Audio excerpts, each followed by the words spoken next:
Concerns are being raised this morning over Debbie Wasserman Schultz's former IT worker, Imran Awan. Congressman Scott Perry disclosed allegations of massive data transfers on government servers, calling it a substantial security threat during an informal hearing on Capitol Hill yesterday.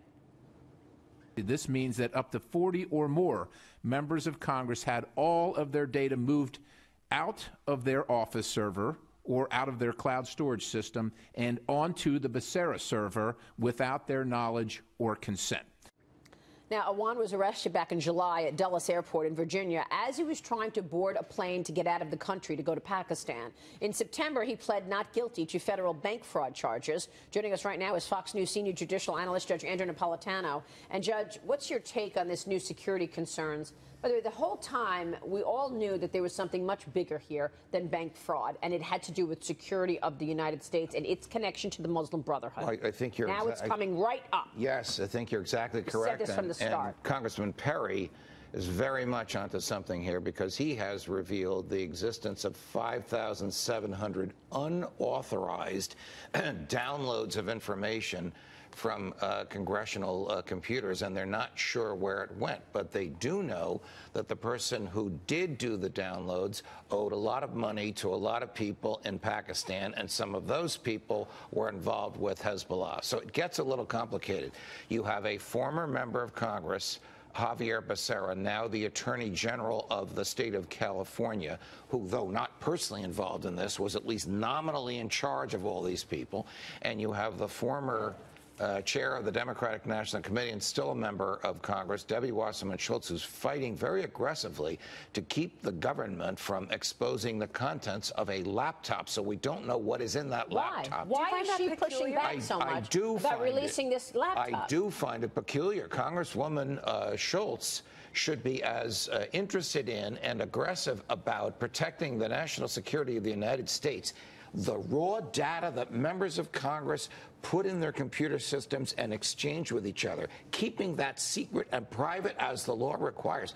But she's not fully, it doesn't appear to be, I don't know what's in her head, doesn't appear to be fully cooperating with the government to access what's in these computers. Let me take you back to when the DNC first got hacked. Remember when we were at the Democratic National Convention and all of these emails first came out? Right. You would think such a substantial hack, such a substantial breach, that the Democrats would want the power and the might of the U.S. government to look in that computer to find out who the heck hacked. Who the heck hacked? What did they do instead? They hired a private computer company, and they said, no, we are not giving this laptop to the government. We're giving this to a private company that only answers to us. Why? Whatever you think of Jim Comey, they told Jim Comey to go take a hike. The FBI was there, ready to examine these computers to ascertain, using their expertise, who had hacked in there and what the hackers had gotten, and the DNC said, don't touch our stuff. Yeah, instead, Eric Schmidt from Google got them a private company, Dagan. What were you going to say? No, I was going to say that your gut has been right on this story from the moment it broke, when we were at the DNC and with this particular individual,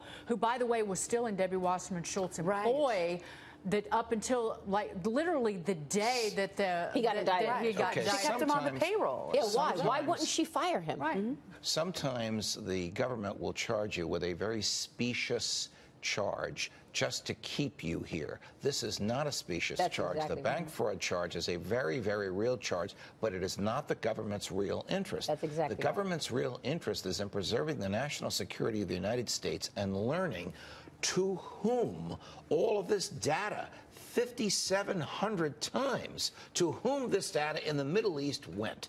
And the government is curious, as are the rest of us, as to why Congresswoman Wasserman Schultz is not curious about this. And why is she protecting him, keeping him on the payroll when other Democrats had let him go? Amy, it leads me to believe that there's more here than meets the eye. Every time we talk about this, the third or fourth time we've discussed this, more information comes out. Yeah, but why is it coming out so in bits and pieces? I mean, why because are they're focusing on Russia, so they keep the Democrats keep pushing this Russian narrative.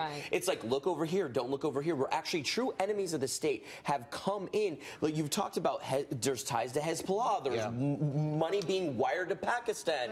Listen, that's not for Christmas gifts. But it undercuts the Democrats' claim that they are concerned about hacking, just not this kind of hacking. Yeah, exactly, Amy. But the answer to your question is, you know, not all investigations. Look at the massacre in Las Vegas and the dispute over the timeline.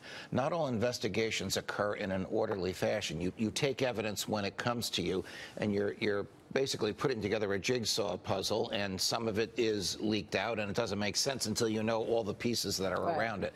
So in the Wasserman Schultz case, there's a lot we don't know, and somebody is selectively leaking this information, I think perhaps to put pressure on Congresswoman Wasserman Schultz to cooperate with the federal government. And they had to do something, so they caught him in bank fraud.